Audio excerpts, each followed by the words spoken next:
नमस्कार, जी बिजनेस पर आपका स्वागत है। आप देख रहे हैं पावर ब्रेकफास्ट। आपके साथ मैं हूं मानसी दवे। पावर पैक हफ्ता रहने वाले हैं, ढेर सारे ट्रिगर्स भी होने वाले हैं, लेकिन शुरुआत सीधा विदेशी बाजार के संकेतों से कर लेते हैं। हफ्ते के पहले कारोबारी सत्र के दिन विदेशी बाजार से संकेत जो आ रहे हैं वो कमजोरी की तरफ ज्यादा देखने को मिल रहे हैं। एशियाई बाजार की शुरुआत एसजीएक्स निफ्टी करीब 50 अंकों की गिरावट दिखाते हुए 14,700 के आसपास। डाउ फ्यूचर्स में भी हम देख रहे हैं 125 अंकों की गिरावट देखी जा चुकी है। जापान का निक्केई भी करीब 650 अंक लुढ़कता हुआ। और शुक्रवार के ट्रेडिंग सेशन में अगर अमेरिकी बाजार की बात करें, यहाँ पर भी मुनाफा वसूली का दौर ही देखने को मिला। डाउ में करीब 234 अंकों की गिरावट देखने को मिली।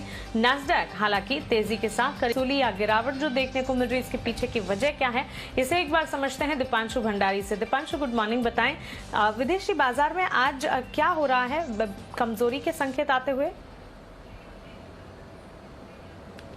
Good morning Mansi. और थोड़े बाउंस बैक के बाद आज फिर से थोड़ी कमजोरी आपको आती हुई दिख रही है, और ये समझना भी जरूरी है कि किस वजह से एक्शन आपको आज गिरावट वाला दिख रहा है। उससे पहले इस हफ्ते के कुछ अहम इवेंट्स में बता दूं। पिछले हफ्ते की फेड पॉलिसी के बाद इस हफ्ते पावेल साहब और अमेरिका की वित्त मंत्री जैनेट येलेन दोनों ही यूएस कांग्रेस और यूएस सेनेट की फाइनेंशियल कमेटी के सामने गवाही देंगे। ट्यूसडे और वेडनेसडे को ये होने वाला है। तो उनके कमेंट्स क्या होते हैं इकोनॉमी को लेकर, आगे के आउटलुक को लेकर, मार्केट की स्थिति को लेकर, वो काफी इंपॉर्टेंट रहेगा। इसके अलावा आज से BIS समिट शुरू हो रही है। ये ग्लोबल इंटरनेशनल बैंकर्स यहां पर जमा होंगे, जिसमें पावेल साहब भी होंगे, क्रिस्टीन लगार्ड भी होंगे IMF की, और कई सारे दुनिया के दिग्गज बैंकर्स भी इसमें शामिल होंगे। साथ ही यूएस के संशोधित Q4 GDP डेटा आने वाले हैं, और यूरोप से भी ढेर सारा डेटा इस हफ्ते आएगा, तो वहां पर हमारी नजर रहेगी। फ्राइडे के की अगर आप बात करें तो अमेरिकी बाजारों में जो गिरावट थी वो अनुमान से ज्यादा आती हुई दिखी। जिस तरह के दोपहर 3:30 बजे फ्राइडे को क्यूज आ रहे थे अमेरिकन फ्यूचर्स को लेकर, और उस हिसाब से किस तरह का एक्शन रहा वो गिरावट वाला ही होते हुए दिखा। और इसके पीछे कई सारी वजहें भी थी, पर हमने देखा कि आखिरी घंटे में सबसे ज्यादा बिकवाली आई डाउ में, और लगभग 230-35 अंक फिसल कर दिन के निचले स्तरों के करीब डाउ आपको बंद होते हुए दिखा है। इसके अलावा अगर आप देखें तो नैस्डैक में हल्की सी खरीदारी होती हुई देखिए 0.7% की। एक्चुअली फेड ने एक इंपॉर्टेंट अनाउंसमेंट करा मार्केट आवर्स के दौरान, जिसके बाद सेंटिमेंट बिगड़ा है। फेड ने कहा है कि जब बड़े बैंकों के लिए एक पूंजी राहत कार्यक्रम चल रहा था पिछले साल, जब कोरोना की रिलीफ मेजर्स अनाउंस किए थे, तो उसमें बड़े बैंकों के लिए एक फंडिंग को लेकर एक आसान पैकेज उन्होंने अनाउंस किया था ईजियर फंडिंग के लिए। उसको 31 मार्च से फेड अब बंद कर रहा है, क्योंकि मार्केट में ऑलरेडी इनफ लिक्विडिटी है और बैंक्स अपने आप भी अब ये पूंजी जुटा सकते हैं। तो इसका एक इमीडिएट रिएक्शन हमने आते हुए देखा, और इससे अनुमान लग रहा है कि शायद बैंक्स को कुछ बॉन्ड सेलिंग भी करनी पड़ेगी।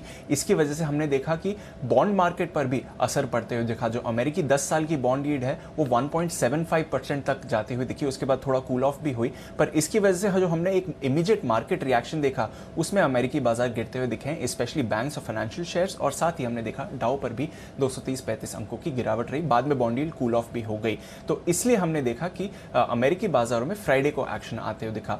अब अगर आप यूरोप की बात करें तो यहां पर भी 1% तक की गिरावट आती हुई दिखी। वैसे तो वैक्सीनेशन प्रोग्राम फुल स्विंग में चल रहा है, पर कोरोना मामले बढ़ रहे हैं और वहां से थोड़ी चिंता आते हुए दिखी। कुछ खबरें यह भी कह रही हैं कि जर्मनी में जो लॉकडाउन है उसको 1 महीने के लिए और बढ़ाया जा सकता है, तो वहां से भी थोड़ी चिंता आई है। कच्चे तेल में हमने थोड़ा सा रिबाउंड देखा, $64 के करीब ब्रेंट अब स्टेबल होते हुए दिख रहा है। गोल्ड में खरीदारी रही, डॉलर में भी रिबाउंड आते हुए आपको दिखा है। बिल्कुल। तो चलिए, विदेशी बाजार में कमजोरी क्यों है, इसके पीछे की वजह भी अब हम जानते हैं। कारोबारी सत्र में शुक्रवार के दिन संस्थागत निवेशकों ने क्या किया है, इसे एक बार जान लीजिए। FIs ने कैश मार्केट में खरीदारी की है 1418 करोड़ की। वहीं कैश मार्केट में DIs की तरफ से भी 560 करोड़ की खरीदारी के ही आंकड़े आते हुए दिखे हैं। साथ ही वायदा बाजार में भी FIs की तरफ से 4142 करोड़ की खरीदारी हुई है। तो क्लियरली कैश मार्केट और वायदा बाजार दोनों में ही FIs DIs दोनों की ही तरफ से खरीदारी के आंकड़े फिलहाल देखने को मिले हैं। आगे बढ़ते और इन तमाम संकेतों को समझते हुए भारतीय बाजार पर हफ्ते के पहले कारोबारी सत्र आपकी रणनीति क्या होनी चाहिए, ये जान लेते हैं। रुक करते हैं हमारे स्पेशल सेगमेंट का, जहां हम रोज बात करते हैं जी बिजनेस के मैनेजिंग एडिटर अनिल सिंघवी से।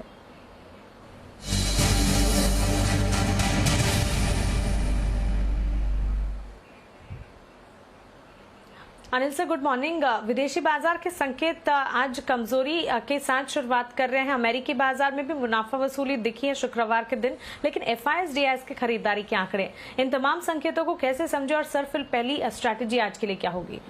Good morning Mansi. देखिए, मिले जुले संकेत है दोनों तरह से। आप देखें, एक तरफ जहां अमेरिकी बाजारों में थोड़ी सी सुस्ती के संकेत है, दूसरी ओर कोरोना के बढ़ते हुए मामले थोड़ी सी चिंता की बात है भारतीय बाजारों के लिए। तो एक और जहां करेक्शन पूरा करके बाजार मजबूती के साथ शुक्रवार को बंद हुए हैं और बाद में एफआई की तरफ से खरीदारी के दमदार आंकड़े भी है। तो इन सबके बीच वही आपको दोनों तरफ मिला जुला कारोबार देखने को मिलेगा।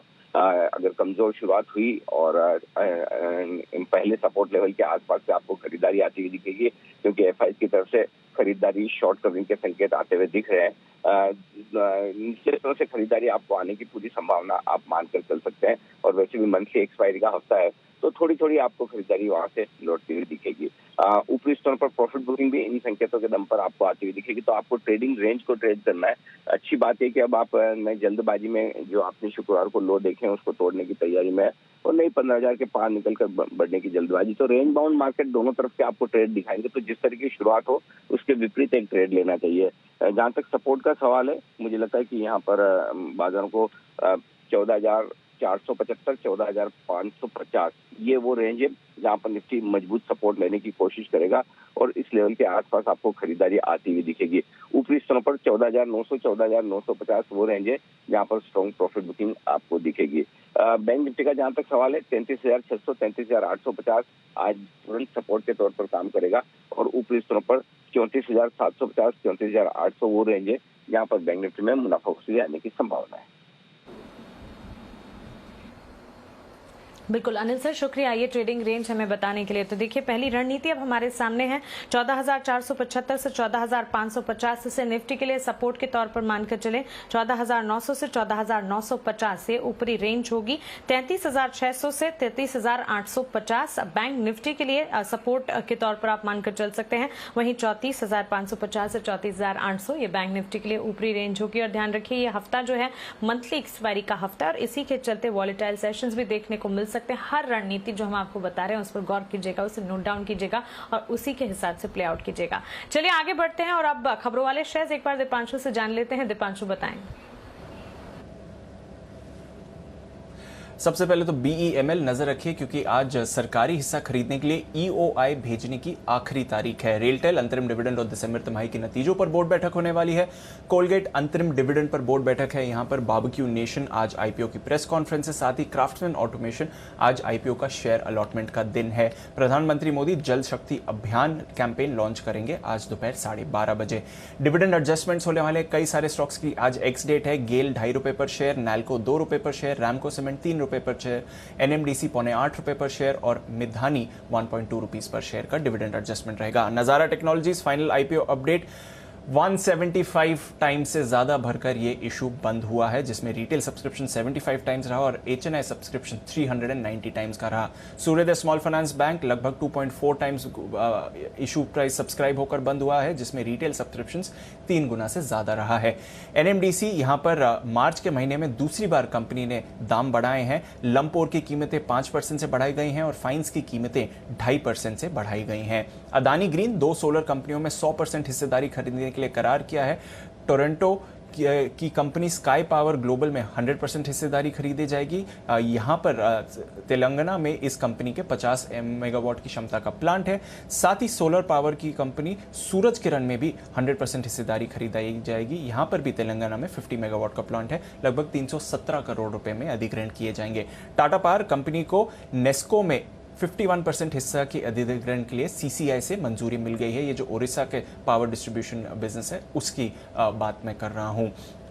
टाटा मोटर्स यहां पर थोड़ा कंफ्यूजन है, क्योंकि पहले खबर थी कि मार्क लिस्टोएला 1 जुलाई से CEO और मैनेजिंग डायरेक्टर का पद संभालेंगे, पर अब खबर आ रही है कि वो 1 जुलाई से ये पद नहीं संभालने वाले हैं। गुंटर बुटशिक जो कि 31 जून तक CEO और मैनेजिंग डायरेक्टर के पद पे बने रहेंगे। उसके बाद क्या होगा, फिलहाल थोड़ी अनसर्टेनिटी यहां पर आती हुई दिख रही है। गेल IOC HPCL यहां पर बड़ी खबर है। पहला ऑयल सेक्टर का इन्वेट गेल लाने की योजना बना रही है। अगले वित्त वर्ष यानी कि FY22 में ये आ सकता है। साथ ही IOC, HPCL और गेल 3 अलग अलग इन्वेट्स ला सकती हैं आने वाले समय में। 15,000 से 20,000 करोड़ रुपए इन्वेट से जुटाए जाएंगे। जोमैटो यहां पर खबर आ रही है कि जो अप्रैल है, अप्रैल तक इनके जो IPO के ड्राफ्ट पेपर हैं वो जमा कर दिए जाएंगे। लगभग 4,700 करोड़ रुपए की IPO आ सकती है। सितंबर तक IPO प्रक्रिया शुरू होने की संभावना है। तो ये खबर पर भी आपको नजर रखनी चाहिए। बिल्कुल दीपांशु, शुक्रिया ये खबरों वाले शेयर्स हमें बताने के लिए। तो ढेर सारी खबरें हैं और एक्शन पैक दिन रहने वाला है जिस पर हमें फोकस रखना होगा। जी बिजनेस के खास शो बाजार आज और कल में एचडीएफसी सिक्योरिटीज के वीके शर्मा ने ऑप्शंस की दमदार रणनीति सुझाई है। चलिए वो अब आपको बताते हैं। टाटा स्टील जहां पे 750 की कॉल मैं सलाह दे रहा हूं कि आप 7 रुपये पे लें, 3.5 रुपये का इसका स्टॉप लॉस रखें और आपका जो टारगेट रहेगा टाटा स्टील के ऑप्शन के लिए वो है 14 रुपये। अल्ट्राटेक दूसरी तरफ 6700 की कॉल 97 रुपये पे लें, स्टॉप लॉस रखें 50 रुपये का और 180 का आपका रहेगा टारगेट। दोनों ही ऑप्शंस आपको कॉल ऑप्शन है और दोनों ही आपको लेने हैं मार्च सीरीज़ के। ओके, तो मार्च सीरीज टाटा स्टील और अल्ट्राटेक सीमेंट दोनों पर ही खरीदारी की राय। यहाँ पर 750 की कॉल टाटा स्टील की, वहीं 6700 की कॉल अल्ट्राटेक की लेने की यहाँ शर्मा जी की तरफ से आते हुई। आज के लिए इंपॉर्टेंट ट्रेडिंग कॉल्स अब जान लीजिए। कैश मार्केट में बंधन बैंक चॉइस ब्रोकिंग की राय है खरीदारी की। यहाँ पर 359 के टारगेट्स के साथ आप खरीदारी करके चल सकते हैं। स्टॉप लॉस आपको लगाना होगा 335 का। 359 359 का पहला टारगेट है, उसके बाद 365 तक के टारगेट्स भी देखने को मिल सकते हैं। आनंद राठी सिक्योरिटीज की राय बैंक ऑफ बड़ौदा पर है, खरीदारी की ही राय। 78 के लक्ष्य को मानकर चलें, 70 का एक स्टॉप लॉस लगाकर खरीदारी कीजिएगा।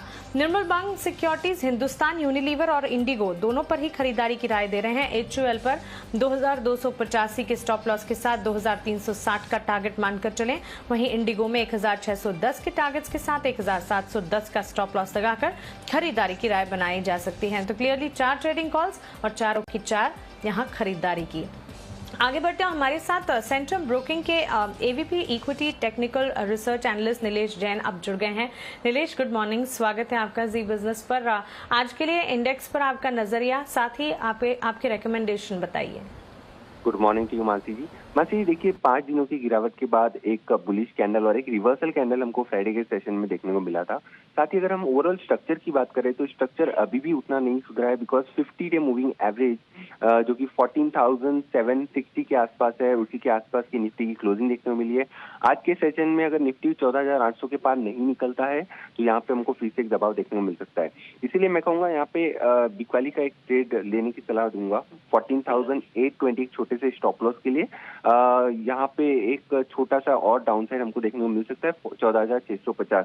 जैसे ही 14,820 का लेवल पार होगा यहाँ पे शॉर्ट काट लेने चाहिए, वहां से एक शॉर्ट कवरिंग रैली की संभावनाएं बन सकती है, because we are in the expiry week, जो मंथली एक्सपायरी का सप्ताह है उसके अंदर है। यहाँ पे एक बाय और एक सेल करने की सलाह है। सबसे पहले बिकवाली करने की सलाह होगी वोल्टास पे। यहाँ पे 995 का स्टॉप लॉस मेंटेन करें 960 के टारगेट के लिए। शॉर्ट बिल्डअप हमको फ्राइडे के सेशन में देखने को मिला था। साथ ही एक खरीदारी कॉन्ट्राबैक जो है वो कॉनकॉर में कंटिन्यू कॉर्पोरेशन में यहाँ पे बुलिश एंगल्फिंग कैंडल की पैटर्न बनाए 550 के स्टॉप लॉस से खरीदारी करके चल सकते हैं 580 के टारगेट्स के लिए। ठीक है, शायद अमित जी की आवाज यहाँ पर टेक्निकल ग्लिच की वजह से हम नहीं सुन पा रहे हैं। उनके रिकमेंडेशन गोल्ड में खरीदारी की है, यहाँ पर 44,650 के स्टॉप लॉस के साथ 45,200 के टारगेट्स को मानकर चल सकते हैं, खरीदारी की राय। सिल्वर में भी खरीदारी कीजिएगा, 68,300 के लक्ष्य को मानकर चले, 66,500 का स्टॉप लॉस लगाना होगा। और कच्चे तेल की चाल को देखते हुए यहाँ पर भी बाई कॉल इनिशिएट किया जा सकता है। अमित जी का मानना है 4,540 के लक्ष्य को ध्यान में रखा जाए, 4,380 के स्टॉप लॉस के साथ यहाँ पर भी खरीदारी। तो गोल्ड, सिल्वर और क्रूड तीनों में ही खरीदारी की कॉल्स फिलहाल आती हुई। चलिए अब वक्त है एफआईआर का, यानी कि ब्रोकरेज रिपोर्ट का एक्शन आपको बताने का।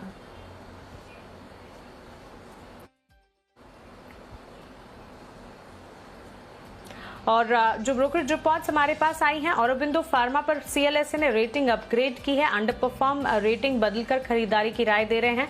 लक्ष्य 980 से उन्होंने बढ़ा दिया और बढ़ाकर 1000 के कर दिए हैं। इसके अलावा एसीसी पर सीएलएसए की, वहीं आइशर मोटर्स पर मॉर्गन स्टैनली की भी रिपोर्ट्स आई हैं। एसीसी पर सीएलएसए ने आउट परफॉर्म रेटिंग जो है बरकरार रखी है, लक्ष्य 2025 के दे रहे हैं। आइशर मोटर्स पर मॉर्गन स्टैनली ओवरवेट रेटिंग लक्ष्य 3280 की तरफ के यहाँ पर 3279 के टारगेट्स दे रहे हैं।